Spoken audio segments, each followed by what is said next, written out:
This is a podcast about starting over. I have no idea. Hello, welcome to our podcast. Hello, how are you? This is the second part of our three-part episode. Halata ba? We're wearing the same things, right? It's a three-part episode nga, diba? Oh, nice. So this is the second part of our falling out or starting over after falling out episode. Okay, so before we start, if you guys haven't subscribed, listened, watched, we are on Spotify, YouTube, Facebook, and Instagram.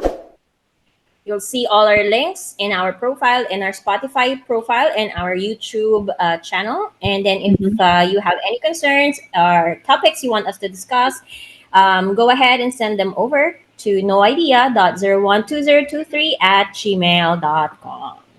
Boom. Right. Okay. So this episode, we're going to talk about starting over after falling out with a friend, diba? Or friends. Our friends. Yeah. Yeah. Yeah. Which is, I think, another topic Touch base that... with this word, right? In the Yeah. spring cleaning. Correct, So correct. we will just be elaborating some more on the topic, specifically for this the falling out with a friend thing. Correct. But I think falling out with a friend, siguro, hindi mo... I guess mas mahirap for someone who's younger to go through it. Diba? Kasi usually when you're younger, you want to have lots of friends. The more friends you have, the better. The cooler you are, the nicer you are. It's time mong friends, diba? So a lot of people like you, diba? But then pag wala kang friends or konti ng friends mo, parang, what's wrong with you? Are you weird? Because that parang yun yung stigma in high school, di ba? Mm-hmm. That when you're popular, most wanted, ganyan, ikaw yung sikat. Yeah. And I don't know with teenagers why parang yung perception nila of being parang sikat or being famous, parang yun yung aspirant nila pag ganong age. Yung ina-aspire nila pag ganong age. But it's taught, right? In the books they read in school, it's taught, like, I mean, even like since I've been teaching, right, for a few years, it's taught na parang it's nice to be friends. You should make friends everywhere you go. You should make friends. It's nice to have a lot of friends. You know what I mean. It's nice to know people. So I guess parang stick sa mind nila, and that's it. That's how we grew up. That's what we were taught. So we think that that's the way it's supposed to be. Yeah, which is not supposed to be. Not that it's not supposed to be, pero it's okay, diba? Kung hindi siya ganun. Nice. It's nice, but hindi naman siya kasi parating ganun. Yeah, it isn't talaga. And as you grow older, you realize doesn't matter if you have a few friends, even just two friends, as long as you have people are going to support you no matter what, diba? Okay lang. Stick with you, to grow with you, and to help you grow as well. Yeah, as yeah. A person. Yeah, correct. I mean, maybe this is not as intense. Maybe you can say as falling out with a family member. Like I said, a friend is different from like let's say your father or your mother. It's different, diba? Kasi you can't really say you lived with that friend day in and day out since you were born. Yeah. Iba yun. So maybe also, I think maybe your friends know a different side of you from what your family knows of you. Kasi diba, iba eh. We have different versions of ourselves too, right? I mean, I'm not saying extreme is parang schizo, pero like it's different kasi they don't really live with you in and out, right? Mm-hmm. But falling out nga, like you said, for me, wala akong specific example, right? But I've had many friends that were my friends before that aren't my friends now. I mean, we know each other, pero and then you realize, you start thinking about it, parang, so wala. I mean, ano bang nagawa nila sa buhay ko? Like, how did they make it better? Like, we were friends, but that's it, diba? And then when I needed them, sila. Right? I mean, there were times when I reached out, just to reconnect, but wala. So for me, it's like, okay, I'm not gonna try harder or beg. Kasi diba, if ayaw mo, then no problem. I don't need parang people who don't care. Exactly. I've had few friends then in my life na parang it's not actually about it's not falling out eh. Parang we grew apart na lang, parang ganon. Kasi we had very different circle of friends, ganyan. Hindi kami nag-away, nawalan na lang talaga ng connections or yung ang tawag doon, common interest, ganyan. And yun, same with you. I tried to reach out as well, ganyan, pero hindi talaga siya tugma. It's not anymore. It's not like before na we can still go out and have the same conversation. Hindi na siya ganun din. But did you think na, let's say, kasi minsan naisip ko to like, yun nga, you reached out, pero wala talaga. Did you ever think na, I don't know, or Nasayang? do you think na, not sayang, pero like, is this friendship even worth saving or reconnecting with? The fact na you tried to reach out, parang you tried to make it work eh. Diba? You considered it as something worthwhile kasi in the past it was okay. I mean, you had a relationship with that friend, it was everything in your life, diba? You tried to bring that back pero it didn't happen. So better na lang to let go. Diba? Rather than, to parang, ang tawag doon, habulin pa. Diba? Is it Yeah. worth it? Well, you tried. So, kung hindi mag-workout, hindi. Diba? So parang maybe it's worth it. Let's give it a try. Pag wala, di siya worth it. Exactly. Diba? I gave it a try. Oh, ikaw din, nag-try ka din, diba, to reach out and everything. But it's not worth it if you're gonna run after it. Yeah, kaya nga. And I didn't like reach out because like, oh, I want to start a friendship again. I want to be close friends again. No, just to reach out, to reconnect and say, hey, I'm here. We're still friends. We still know each other. How are you? What's up? How are you doing? Ganun lang. Just to say, kasi we were friends before, diba? And maybe even yung mga friends na hindi kami close before, but we were still friends, not, diba? Pero pag wala. And I mean, sometimes I think, I guess people get busy and all that. But like I said, Yeah. if you really think that the friendship is worth it, then you're going to do your part, diba? You're going to keep in touch. You're going to keep on working it out. It's like a relationship. It's like a relationship. Okay? Yeah, exactly. Kaya friendship, diba? It's not just a kind of relationship. Hindi man siya loving relationship, but it's still a ship. It's still a ship. friendship.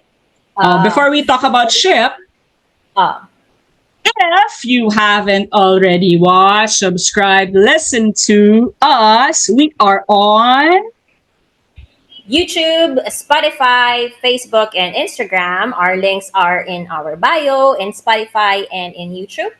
And if you have any no ideas, you can send them to noidea.012023@gmail.com. Okay, balik tayo sa ship. Okay, balik tayo sa mga ship. So, friendship and relationship, they're almost the same. Kasi for it to work, it's not enough that friends kayo, diba? Or friends kayo. Okay, friends tayo, whatever, diba? Okay, whatever, diba? Or okay, tayo na, you're my boyfriend, I'm your girlfriend, husband and wife. Okay, that's it. It's not enough. Yeah. Diba? You have to put in the work. Together. Hindi naman siya kasi pwedeng one-sided lang, di ba? Ikaw na nga nag-reach out, ikaw pa yung mag-e-effort, di ba? Exactly. So, tama. Ikaw yung gagawa lahat. It's worth it kung dalawa kayo nagtatry to parang salvage the friendship. Like, recently, I rekindled the friendship with my parang grade 5 friend na I thought na hindi ko na makikita and everything. She's the godmother of my daughter, one of the godmothers of my daughter. We went out and you really know yung feeling na matagalang friendship na to, like it's gonna last forever pag yung nakausap mo na siya personally, and then it feels like just yesterday nung nag-usap kayo.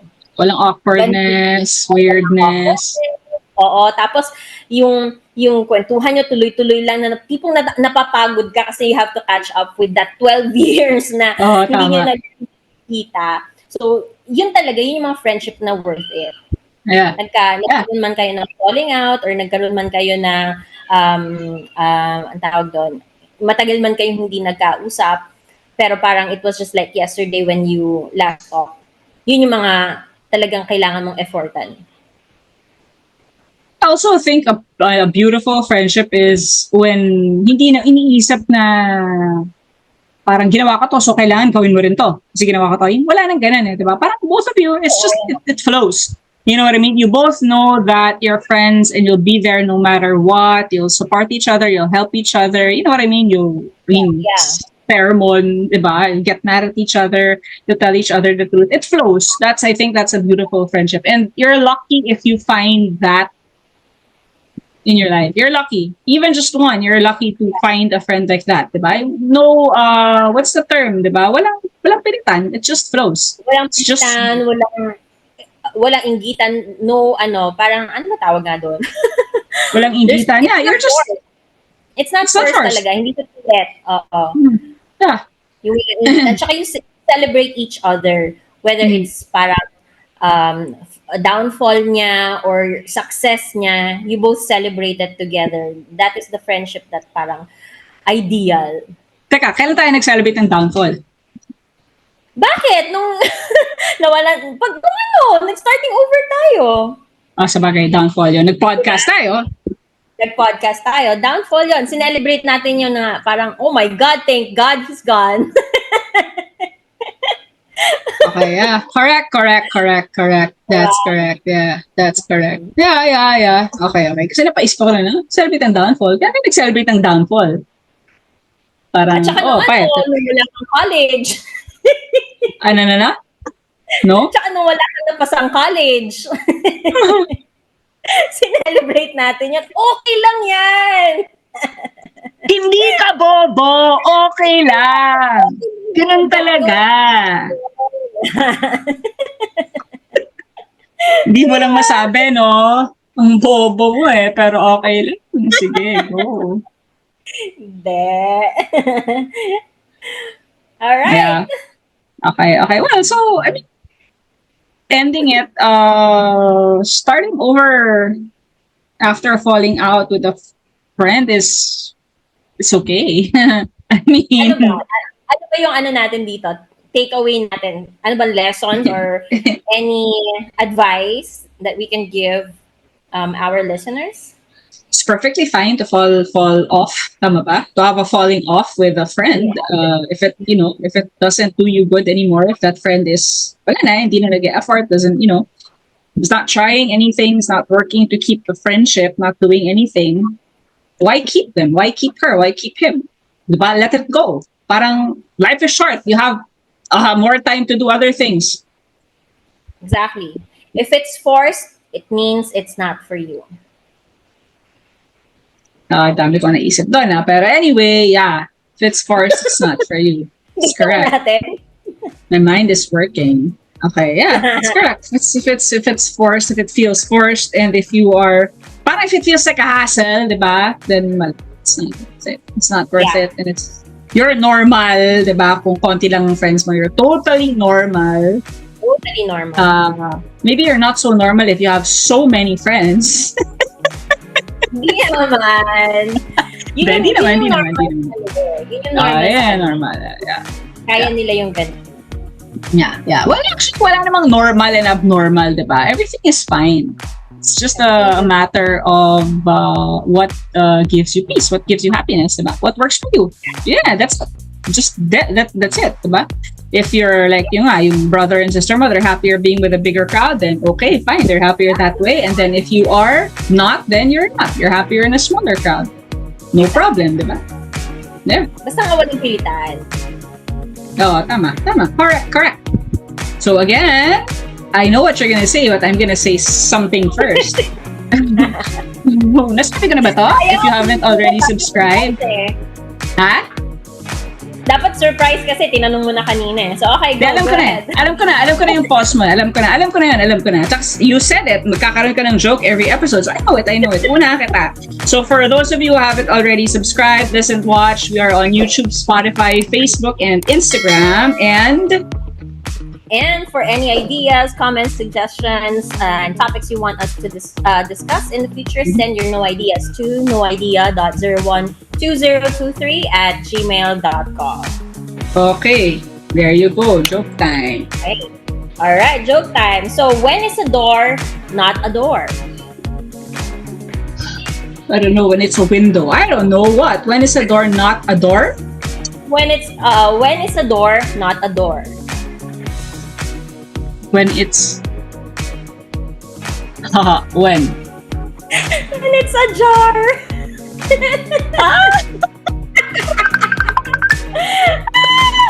O yun na, may tumatawa. Sobrang bad daw ng joke mo. Gagi, wait lang. Sobrang bad.